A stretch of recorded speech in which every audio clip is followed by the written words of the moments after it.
touch-to-the-lip burner. We'll do this ourselves later on in the term. You all remember the story of the dirigible Hindenburg? That's the midget Hindenburg experiment. That's why the boom. If you're here today for the first time, be sure you get syllabi for lecture as well as laboratory 46L if you're co-registered for that.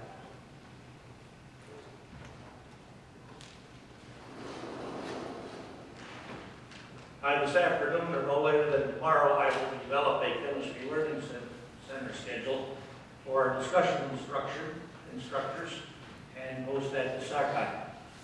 So that by no later than this Friday, you can, as necessary, get out-of-class assistance.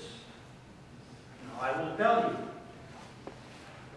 that many of you will find it to be quite beneficial to take advantage of out-of-class assistance. And in so doing, we want you to see the instructional staff members for this gang. If anybody's going to be able to help you, it will be these people. So this Friday, I'll also ask all the discussion instructors to be with us, so that just at the beginning of class this Friday, I can introduce them to you. So you'll know by recognition who to see. Do not postpone seeking out-of-class assistance as necessary. Scheduled office periods by me, scheduled CLC periods by our instructional staff members. This time belongs to you. All you got to do is show up. You don't have to make appointments. And also, as the syllabus says, on occasion, during each week, I will have time available to see folks in my office at non-scheduled office time. So if you come by my office, which is right down the hall from the west end of the entrance to the General Chemistry Laboratory, you come by my office and the office door is open, or if it's a cool day, the door will be shut but unlocked. That means you're free to walk in. You don't have to ask. Just come on in and we'll talk about chemistry as necessary. Don't let this stuff pile up on you. As I told you on Monday, we will look at chemistry in a very in-depth fashion, because that's the only way to develop understanding. And the only way to develop appreciation is through understanding. So that we know broad brush approach to this wonderful stuff. Because with broad brush approach, you learn how to play Jeopardy, but you don't learn how to understand chemistry. And understanding chemistry is how you want, because it's so important. Now, we'll pick up from stuff you did yesterday in discussion class. You looked at the preparation of 2 aqueous systems. Well, actually 4 aqueous systems. You looked at preparing 1 molar HCl solution. Recognize no equilibrium involving solute HCl, because all the HCl dissolved, reacted with water, and turned into hydronium ion and chloride ion. You considered the preparation of 1 molar acetic acid solution, and found out that for that system, an equilibrium is in fact established with solute acetic acid on reaction with water to make products hydronium ion and acetate ion. These 2 systems which I just mentioned, how many of you remember looking at those very same systems in 45 laboratories? Assignment 4, and then again in assignment 5. I purposely put that stuff in 45 laboratory because this stuff is so important and difficult to come to understand. It takes time, because what we are trying to do is to develop in you the ability to look into a chemical system like a colorless water solution and realize what the heck is there. Because I'm sure you understand the statement that if you're going to do chemistry on a system and understand this chemistry, it must start by knowing what the heck is in the system. If you don't know what's in the system, how could you possibly comprehend the chemistry that occurs within the system? And with that, which was also mentioned yesterday, comes the term Principal System Inventory, which is a formula list of the actual chemical components of the chemical system. So by learning how to create this Principal System Inventory, then you have a chance to understand the chemistry taking place in the system. And without that, you have no chance. And therein lies one of my major criticisms of general chemistry textbooks, because they don't deal with this at all. They write equations for reactions which take place in water solution, just about every one of which is wrong. Like the formula HClAQ. You've all seen this formula in general chemistry textbooks. In 1 molar HCl, something you learned about yesterday, are there any HCl molecules? Not a one. So what the hell does HClAQ mean? It's a formula which is mythical. It represents a non-existent stuff. We can't use that in regard to understanding any chemistry which involves 1 molar HCl solution. Because the components of 1 molar HCl solution are, in addition to solvent water, hydronium ion and chloride ion. The major system components. There they are. No HClAQ molecules in there at all. Sodium chloride solution. What's in sodium chloride solution? You did this in 45 laboratory also, because again, this is important and it's difficult to understand. And we want to lay foundation for this as early as possible, which is why I had you folks look at this in 45 laboratory. In sodium chloride solution, is there something in there called NaClAQ? Hell no, there's no such a thing as NaClAQ. That's an incorrect formula, which for reasons I don't know, textbooks have been using for years and years and years. In an equation for a reaction, you include exclusively for formulas for the materials which react and for the materials which are produced, nothing else. And solutions don't have formulas. What stuff has formulas? Ions, atoms, molecules, compounds. That's it. Nothing else. NaCl is a white crystalline solid. In 1 molar sodium chloride solution, you will see no white crystalline solid. So what's in that solution? Beside water. Sodium ions, and if you write sub-AQ, that's fine, just to indicate that the medium is the solvent system is water. And chloride ions, that's it. But no NaClAQ. So on we go. Again, one of the systems we talked about yesterday was 1 molar calcium chloride solution. Well, unfortunately in discussion class, we haven't the wherewithal to do any demonstrations. So today I have with us some reagent grade certified anhydrous calcium chloride. Top quality stuff. Any of you folks from the north? This is the stuff which they use to salt streets, because it's a more effective freezing point to pressure than sodium chloride. When salt trucks run around, they use calcium chloride, this stuff. Is this stuff particularly water soluble? You see what I wrote on the board? Prep of 1 molar CaCl2? What's that mean, 1 molar CaCl2? What's that mean?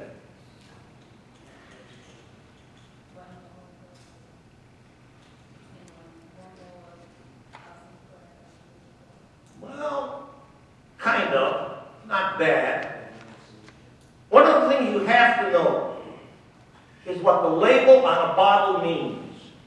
You're in the laboratory. You see that formula with one M before it on a bottle, a stoppered bottle or a sealed flask. 1 molar calcium chloride solution. We'll take it for granted that water is always our solvent. If we consider any solvent other than water, I'll tell you. So if I make no mention of any different solvent, it's always water.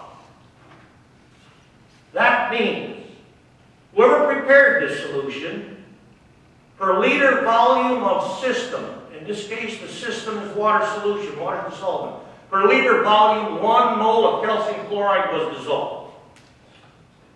Now I might only have a milliliter. I might have a swimming pool full of this stuff. The solution concentration, 1 molar, does not tell you how much stuff you have. It's a ratio.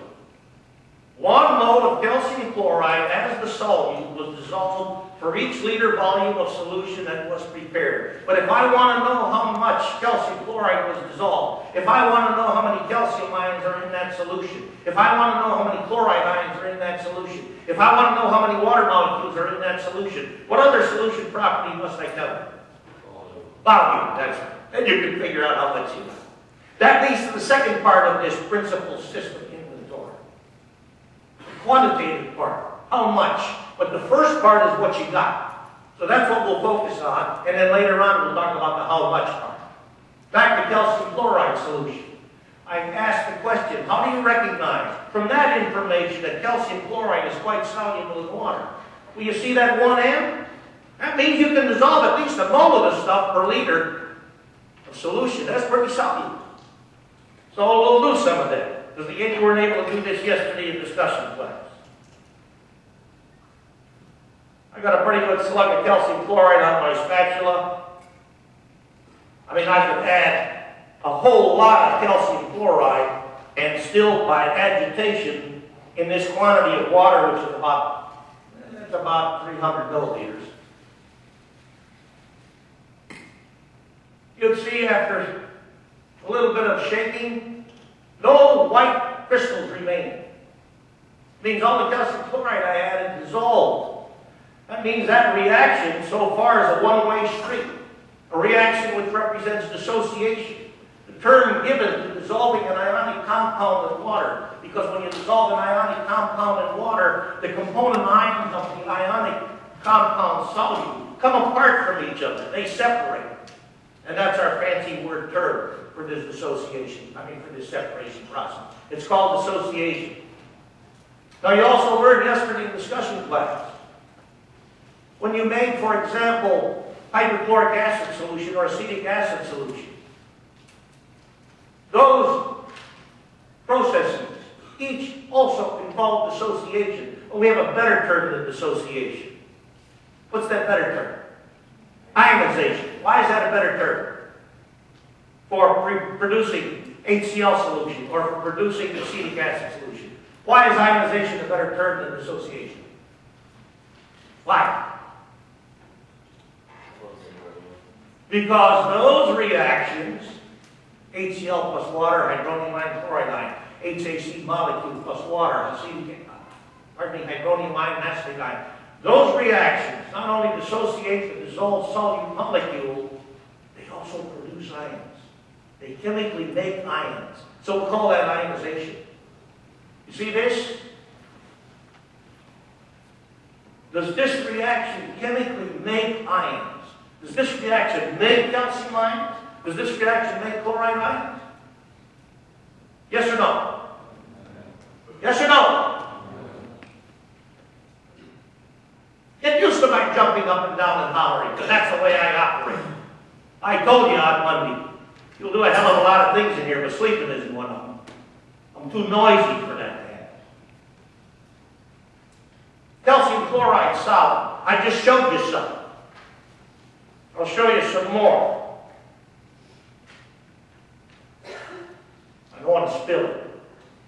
You can see this white stuff here, maintained in the cap, in the bottom. What would you do to prove this stuff is ionic? What would you do to establish that calcium chloride is an ionic compound? Stuff you should have learned in 2045. But oftentimes I find that you haven't learned these fundamental things. So I try to make sure we get at them now. Resolve it. Dissolve it. Why would that prove this is ionic? See the solution creates an electric. Well, if I make HCl solution, I've combined molecules, and I wind up with a solution that's immensely conductive. That doesn't confirm ionic character of the solute. Be careful. What do I do to this stuff to prove that it's ionic?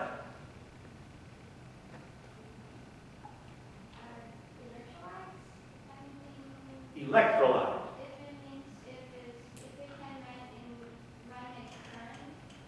Well, tell me how to do this experiment. Remember the question. What experiment do I do to prove that calcium chloride is an ionic compound? I could ask the same question for sodium chloride, or a whole slew of ionic compounds. What do I do to prove that this stuff's an ionic compound? Do what? Well, that's not going to do anything. Then I'm going to have to make inferences. I want to know how to prove this at the laboratory. What do I do?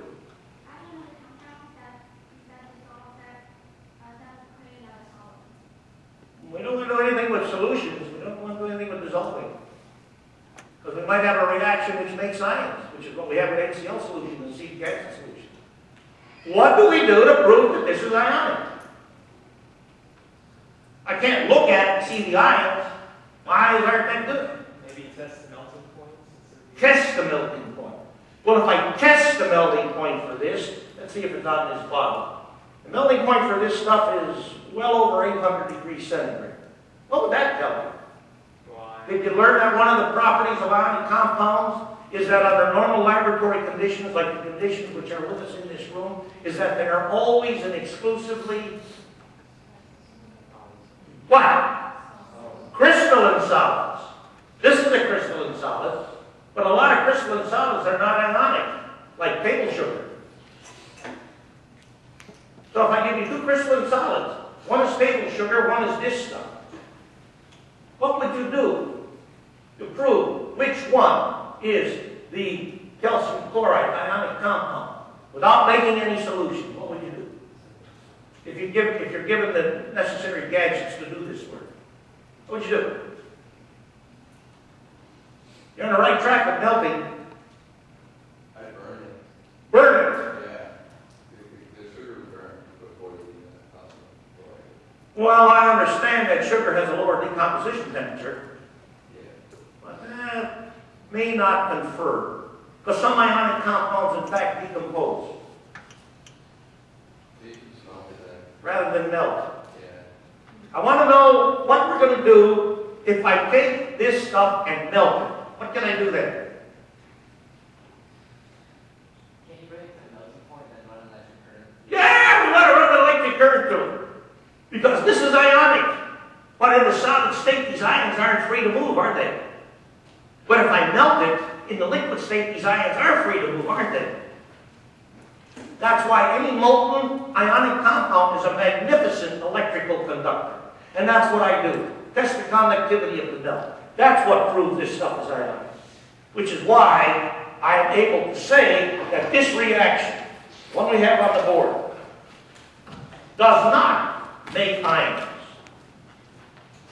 This stuff is composed of these ions, which I can demonstrate by melting the pure stuff and then finding out by investigation that the pure stuff's a marvelous conductor. Now then, since all the solid dissolved, I understand there's no equilibrium between solute and solution because there's no remaining solute. Let's try a different dissolving process.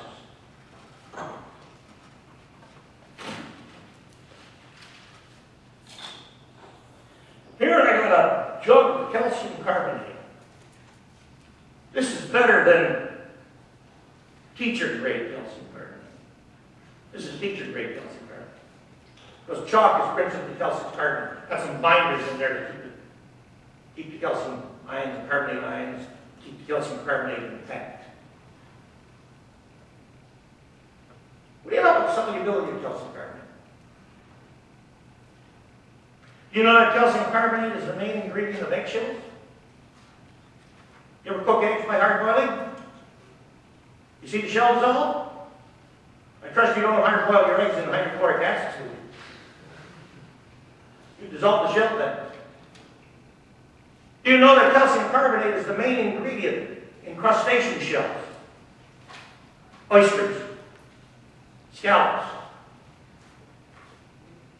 Is the ocean a lot of water? Huh? When's the last time you saw an embarrassed scallop? Oh, my scallop.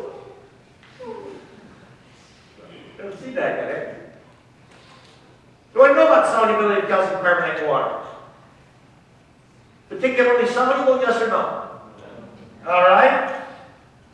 In my second flask, it's the flask I used on Monday, but now I'm going to do these equilibrium investigations. No equilibrium in the calcium chloride system. Calcium carbonate.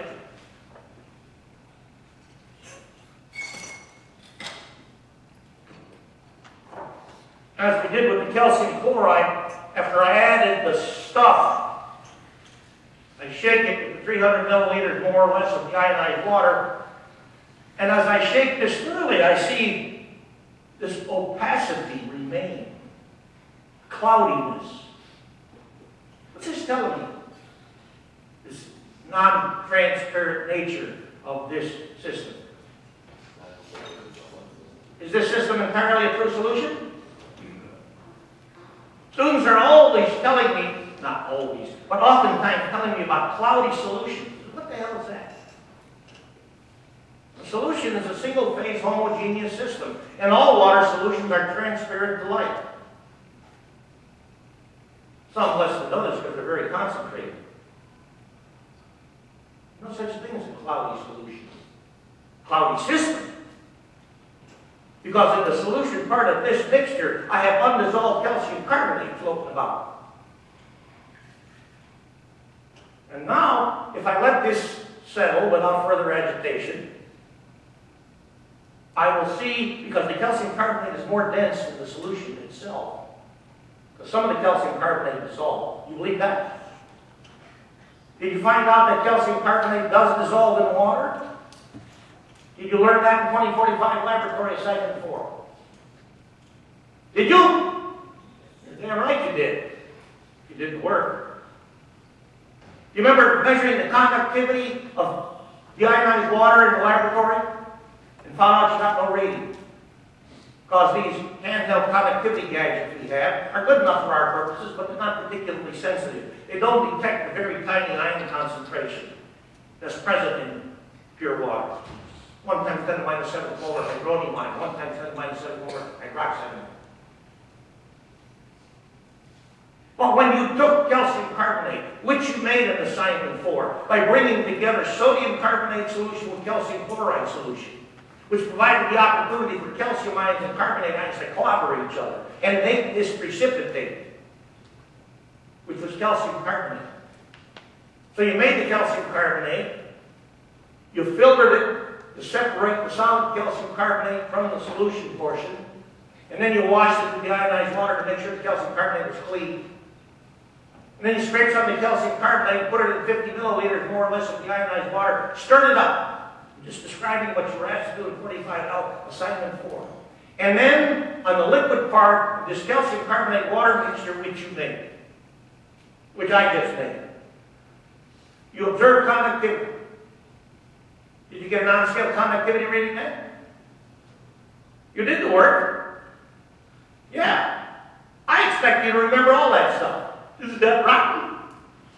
I'm a dirty SOB. Everything we do in here you're responsible for. That's why I tell you got to be cut. Because everything we do lays foundation for your ability to understand what the heck's going on. And that's what counts.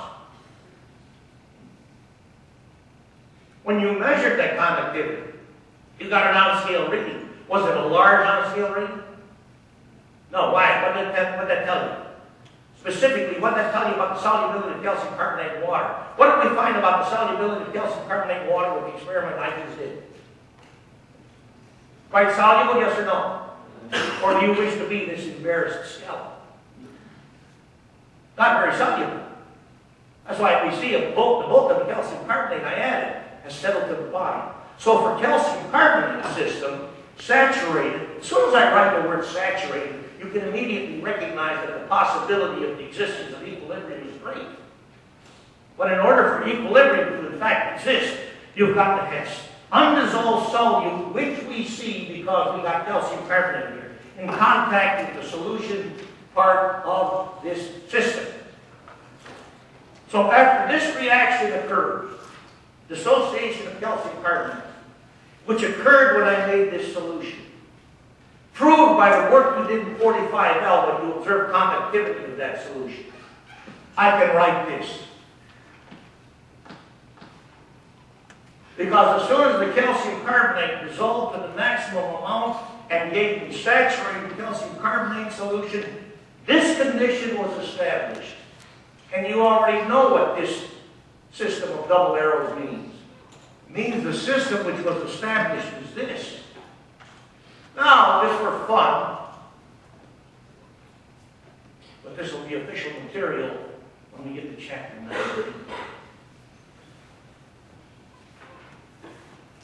I'm going to take this saturated calcium carbonate solution system, and I'm going to treat it with some of this indicator.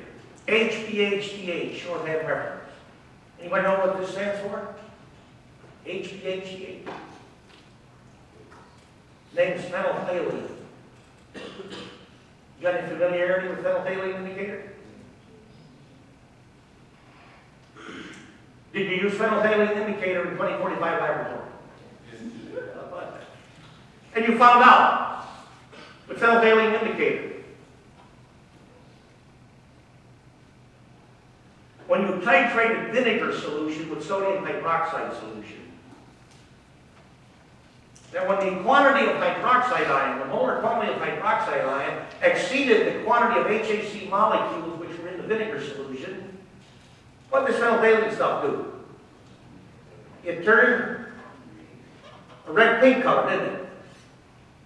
What's that red-pink color mean? That the solution was then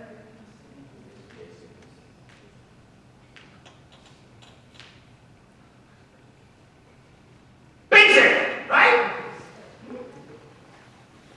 Because even though we haven't talked about acid-base chemistry yet, but you did some of this in 2045 lab. If I have a water solution in which the hydroxide ion concentration exceeds the hydronium ion concentration, by definition I have what kind of a solution? Basic. Let's see what we get.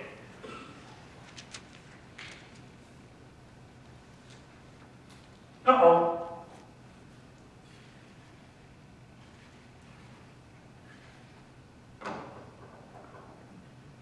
Sometimes the ionized water, for reasons I've yet to discover, I'm starting to get something.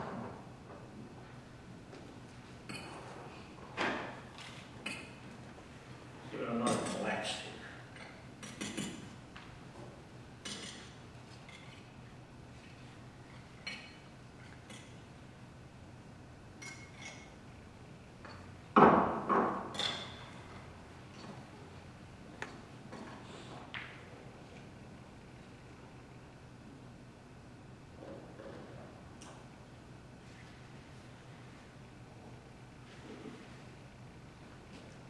I'm starting to get a little bit of pink in here, but it's so faint that practically speaking you can't tell.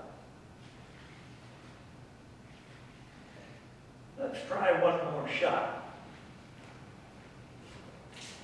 Over here at the lecture bench, the fountain with the white plastic knob versus this with the green plastic knob. This is tap water. This is in-house deionized water. I'll try this system one more time.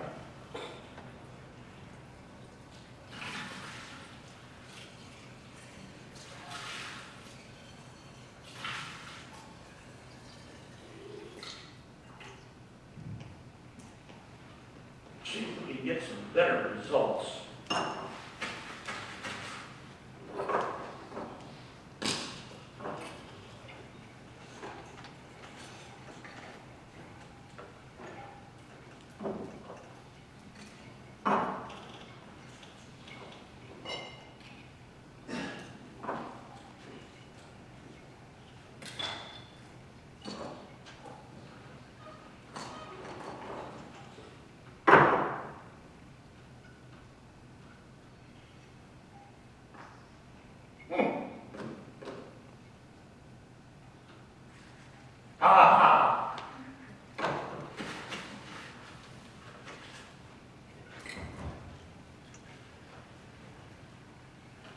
Information. Phenolphthalein shows the behavior which we've just observed, that is the development of this red-pink color, when we give a system pH that's above 9.0.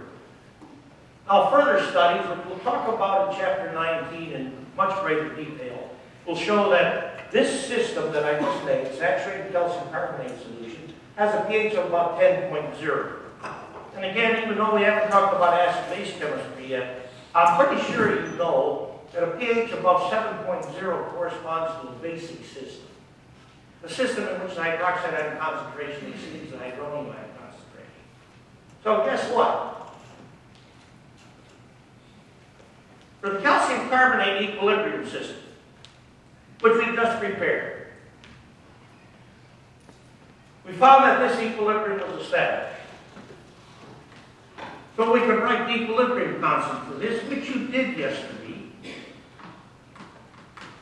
recognizing that when you write an equilibrium constant expression, you never include solids or solvents, because the concentrations of these substances do not change as equilibrium is established. What you include are the equilibrium constant expression, are those system components whose concentrations change as the system is established. And the way we refer to gas concentrations are in terms of their partial pressure, at least most of the time. Now, we succeeded in observing that this establishment of this system also involves the production of a basic system. A system in which the hydroxide ion concentrations are greater than the hydronium ion concentration.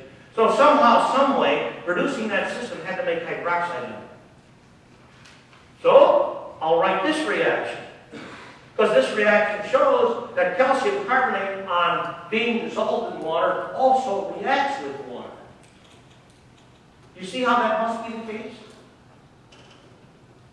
If I know that the solution is basic, I know that hydroxide ions were produced by this reaction. And this stuff doesn't contain hydroxide ions, it doesn't. It doesn't have hydrogen in its composition. So if hydroxide ions were produced, this stuff had to react with water, because the only two things I put into the system when I did it. This stuff with this stuff. So here's my reaction equation. And since all the calcium carbonate did not dissolve, after this reaction equation went, I can write this. And now I can write, for this very same system, a different equilibrium constant, which would be the molarity of calcium ion times the molarity of carbonate ion times the molarity of hydroxide ion. Now also notice what I've written on the board, and I made a point about this in 45 lab manual. I'm curious how many of you picked up on it. I like to write formulas. Chemical formulas, which do a reasonably good job of keeping with structure. Because the structure of a species, a molecule, an ion, is by far its most important property. Are you all whiz-bangs at making Lewis structures? If you're not, you will be before this term is over. You will see that all the rules of the road you need for writing Lewis structures correctly are in your chem notes. Chapter 23. All in there. If you need review, get at it. Because throughout this term, we're going to be looking at structures. Because it's the most important property of the stuff. So I like hydrogen carbonate formula written like this. Because if I write hydrogen carbonate formula like textbooks read it, And I ask you to show me the structure for this. With this formula, I'll bet all of you would glue hydrogen carbon. That'd be wrong. So to hell with this one. Now what about this formula? Hydroxide ion. Tell me, how in the blazes can you call this hydroxide ion? This is oxyhydride ion. Oxyhydride ion. And you know, in writing formulas, that the rule of the road is to write the formula for the element of lower electronegativity first, or call it the element of greater electropositivity. OH minus is wrong. And comes the most important part. When I make the hydroxide ion from a water molecule, I do so by breaking either oxygen-hydrogen bond heterolytically. You talk about heterolytic bond rupture in 2045. How many ways can I break a chemical bond when the bond is between two different elements? How many ways can I break this bond? How many ways can I break an oxygen-hydrogen bond? How many ways?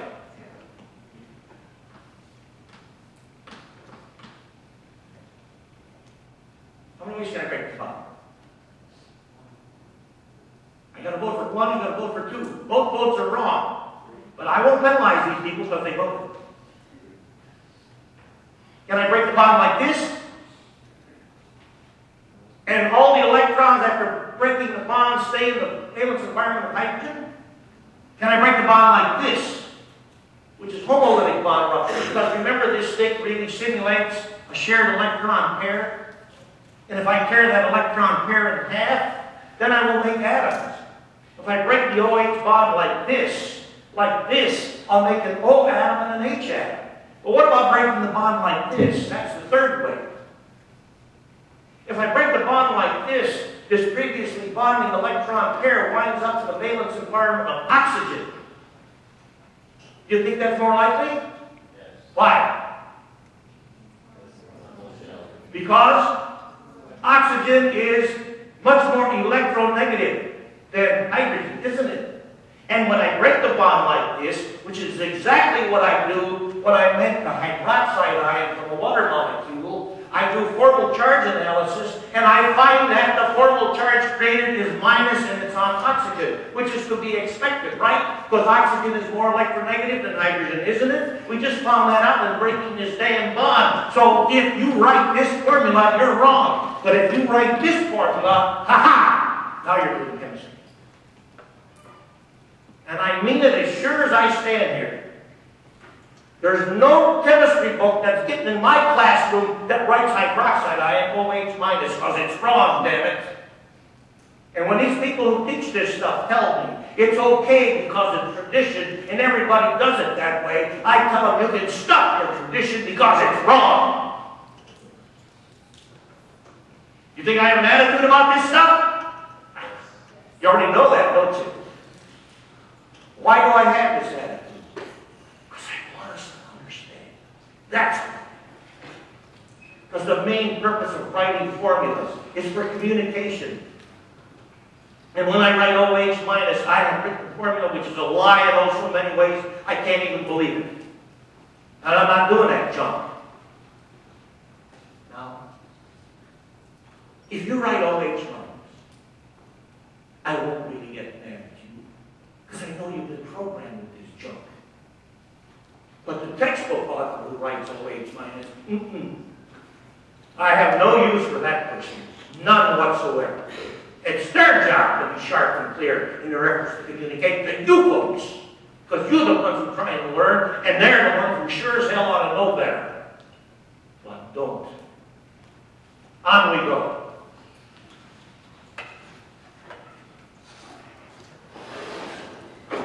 Experiment.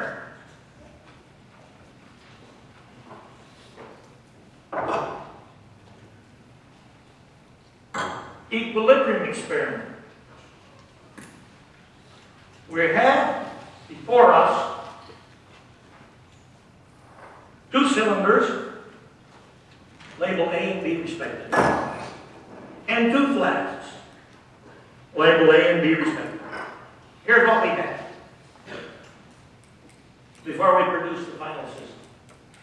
In cylinder A colorless water solution. The water contains dissolved potassium iodide, which means it's a solution that contains K plus and I minus. Aqueous, if you want to add it back. And then, in system B, I have again 200 milliliters of water and dissolved potassium iodide, the same amount as I dissolved here, but in system B, I also have dissolved iodine. I purposely put the potassium iodide in there in order to get the iodine to dissolve reasonably effectively, because you learned in 2045 Laboratory Assignment 7 that I2 isn't very soluble in water. Why not? I2 is strictly not polar, whereas water is quite electric in character, isn't it? It's not only highly polar, it's a hydrogen bonder. So by the difference, the gross difference in the electrical nature of the I2 molecule versus the water molecule, we can recognize why water is not expected to be a good solvent at all for I2, which it is not. But how about toluene? The second liquid involved in this experiment is toluene. In cylinder B, I have 200 milliliters of toluene containing a quantity of dissolved iodine, which is the same amount as the quantity of dissolved iodine in. Pardon? Wait, let me get this right. In cylinder B, I have a quantity of dissolved iodine in water, which is the same as the quantity of dissolved iodine in flask A. There we go. So here's what we have. Let me repeat. 200 milliliters of water with a dissolved quantity of potassium iodide.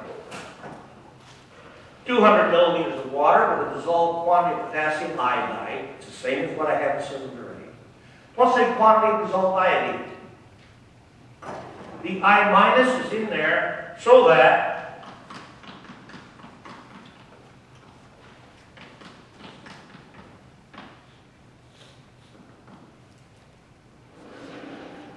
I can get the iodine to go into solution effectively by this reaction. This is a Lewis acid, Lewis base reaction. Have you heard about Lewis acid, Lewis base reactions anyway? We'll talk more about those later. But by converting I2, the nonpolar molecule, into this, the triiodide ion, I can get the I2 to go effectively into the solution with water being dissolved. That's why I played this game. What's the structure of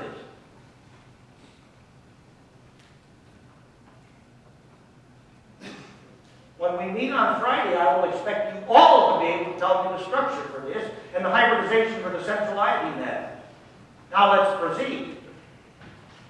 What we also have in flask A is a quantity of iodine dissolved in toluene, which is equal to the quantity of iodine dissolved in cylinder B. And in flask B, I have 200 milliliters of pure toluene. I've written a structural picture for toluene on the board. Which do you think is the better solvent for I2? Water or toluene? Do you think this toluene molecule was particularly polar? Did you see this formula representation in 2041? This represents a benzene ring. These are all carbon atoms. And every one of these carbon atoms is bound to a hydrogen atom, except for this carbon atom, which is instead bound to a CH3 group. It's called toluene. When I put this methyl group substitute on a benzene ring. What do you think about the polarity of toluene?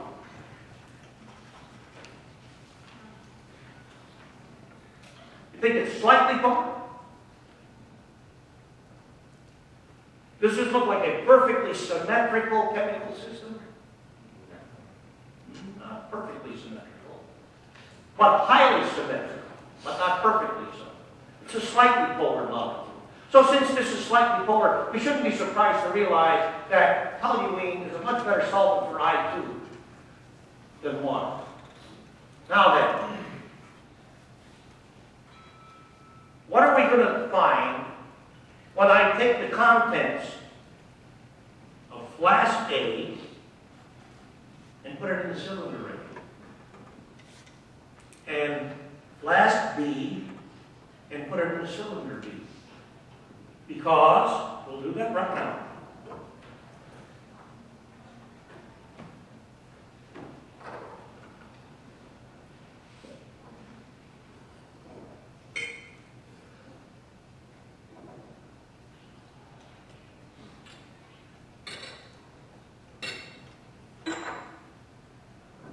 If you have paid attention to what I told you, and this experiment is described in detail in the notes, toluene tends to swell roughly.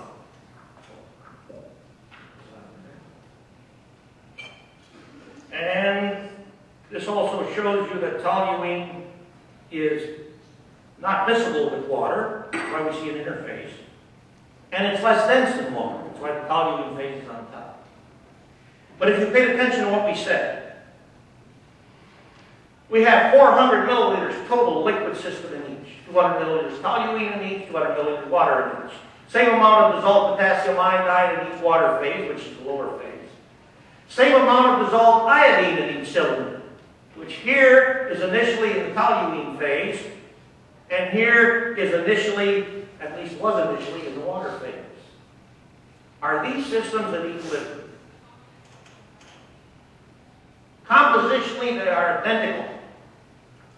Compositionally, these systems are identical. So are they at equilibrium? Yes or no? No. How can you tell? If they were at equilibrium, how would they compare? How would they appear? They look the same. They're not at equilibrium. What can we do to get them to equilibrium? Well, we'll do that next time.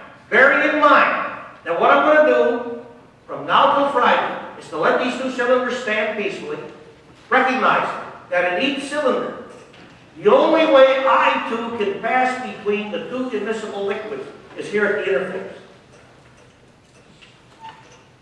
What happens to that interface when I shake? Does the interface stay the same, get smaller, or get bigger? A hell of a lot bigger, doesn't it? So we'll do that next time, and by standing, we'll see if nature can make this and get us to equilibrium. This property of nature to which I refer is called entropy. Oh my! More on that next time.